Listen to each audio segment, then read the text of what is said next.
என் பேர் வந்து சிரானசனா. நான் 12th வந்து 572 மார்க் எடுத்திருக்கேன். ஸ்கூல் செகண்ட் வந்தேன். எங்கள் அத்தாவுக்கு வந்து ப்ரோஸ் சச்சா, எனக்கு சச்சா வேணும். அவங்க வந்து ஃபோன் அடித்து கூப்பிட்டாங்க. நீ நல்ல மார்க் எடுத்திருக்க, உன்னை வந்து அம்மா அப்பாவோடையும் உன்னையும் வந்து அவார்ட் கொடுத்து கௌரவிக்கிறாங்கன்னு சொன்னாங்க. எனக்கு ஒரே சந்தோஷமாக இருந்துச்சு.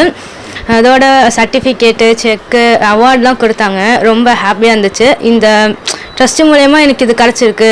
ஸோ நான் ரொம்ப ப்ரௌடாக ஃபீல் பண்ணுறேன். பேரண்ட்ஸுக்கும் ரொம்ப ப்ரௌடாக இருக்குது.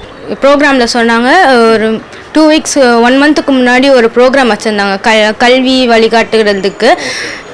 அந்த இது வந்து நல்லா யூஸ்ஃபுல்லாகவும் இருந்துச்சு. எந்த இதுக்கு போகலாம், கன்ஃபியூஷனாக இருக்கவங்க வந்து இந்த இதில் போகலாம், நீங்கள் தெளிவாக இதில் போகலாம் அப்படின்னு வந்து நல்லா சொன்னாங்க. அது ரொம்ப யூஸ்ஃபுல்லாக இருந்துச்சு. இதே மாதிரி நான் 11th படிக்கையில் என் அக்கா தங்கச்சியோட இதே மாதிரி வச்சுருந்தாங்க. அதுவும் ரொம்ப யூஸ்ஃபுல்லாக இருந்துச்சு. அதுலேயும் நான் கலந்துக்கிட்டு நிறையா தெரிஞ்சுக்கிட்டேன்.